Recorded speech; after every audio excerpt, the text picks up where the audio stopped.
Hello friends, स्वागत है आपका। मैं हरितिमा आज आपको फिर भारत की एक और महान वीरांगना के बारे में बताने जा रही हूँ, जिसने प्रेम को नहीं राष्ट्र को चुना, जिसने आंसू नहीं छलकाए बल्कि तलवार उठाई और इतिहास में अमर हो गई। ये कहानी है देवगिरी की राजकुमारी वीरमती की। बात है 13वीं शताब्दी के भारत की। दक्षिण में देवगिरी एक समृद्ध राज्य हुआ करता था। यहाँ के राजा रामदेव एक न्यायप्रिय और पराक्रमी शासक थे। काफ़ी अच्छा कहना चाहिए उनका उस समय शासनकाल था। उनका एक सेनापति भी था जिनका नाम था वीरसेन, जिसके शौर्य के किस्से दूर दूर तक मशहूर थे। वीरसेन के एक पुत्री थी जिसका नाम था वीरमती। बचपन में ही उनके माता पिता का देहांत हो गया था, चूंकि उनके पिता एक युद्ध में वीरगति को प्राप्त हो गए थे। जैसा कि मैंने आपको बताया, बहुत ही शूरवीर थे वो। तो एक दिन कहना चाहिए युद्ध करते करते वीरगति को प्राप्त हो गए।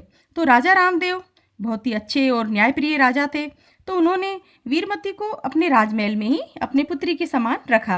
रामदेव की भी एक पुत्री थी जिनका नाम था गौरी। तो गौरी और वीरमती सगी बहनों की तरह महल में ही रहती थी। वीरमती साहसी, वीर और युद्ध कला में प्रवीण थी, या कहिए निपुण थी। अब धीरे धीरे बच्चियां बड़ी हो गई थी, तो रामदेव ने इस वीर पुत्री की सगाई कृष्णराव नामक एक मराठा युवक से कर दी थी, जो कि स्वयं बड़े ही वीर था। इसी बीच अलाउद्दीन ने देवगिरी पर आक्रमण कर दिया। अभी सगाई हुई है वीरमती की और कृष्णराव की, उनकी शादी नहीं हुई थी, पर हाँ दोनों का मिलना जुलना था और दोनों में काफ़ी प्रेम हो गया था। वीरमती कृष्णराव को बहुत प्रेम करती थी।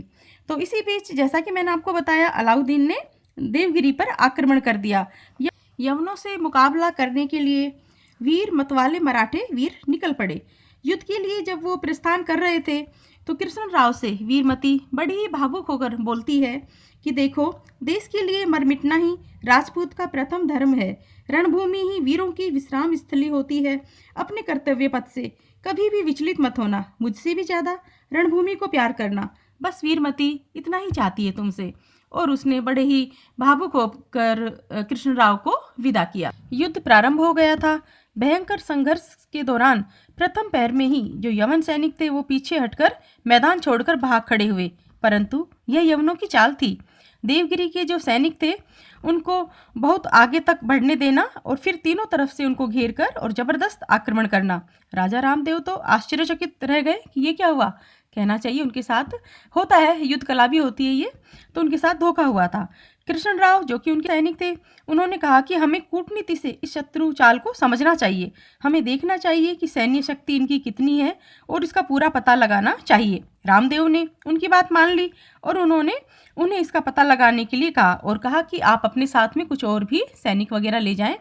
तो कृष्णराव ने मना कर दिया कि नहीं नहीं, मैं अकेला ही जाना पसंद, मैं अकेले जाके पता लगा के आऊँगा कि आखिर जो दुश्मन हैं वो कितने हैं और उनकी क्या आगे की रणनीति है। लेकिन पता नहीं क्यों वीरमती को इस अपने कहना चाहिए भावी पति पर शक होने लगा। जब कृष्णराव ने बोला ना कि मैं अकेले ही जाऊंगा, तो वीरमती को संदेह हुआ और उसने अपने इस भावी पति के कपटपूर्ण स्वभाव का अंदेशा जैसा ही उनको लगा, तो वह स्वयं भी मर्दाना वेश धारण किया उन्होंने और पीछा करती हुई, कृष्णराव का पीछा करती हुई उनके पीछे पीछे वो गई कि वो ये क्या करते हैं देखा जाए। तो वो देखती हैं कि लोभ और सत्ता के लालच में कृष्णराव शत्रु सुल्तान की तरफ मिल चुके हैं और वो उनकी तरफ से जासूसी कर रहे थे, सारा भेद बता रहे थे कहना चाहिए रामदेव की जो सेना के बारे में, और शत्रु सेना को अलाउद्दीन को बता रहे थे। वीर सिंहनी को यह सब कहाँ बर्दाश्त होने वाला था। उसका संदेश सत्य निकला। उसने अपने देशद्रोही भावी पति को ललकारा।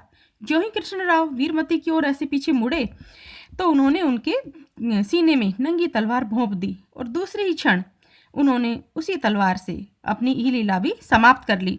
और इस वीर पुत्री ने अपने धर्म और जो कहना चाहिए कर्तव्य की रक्षा की। उसने रोते हुए कहा, मैं तुमसे प्यार करती थी, पर देश को मैं पूजती हूँ।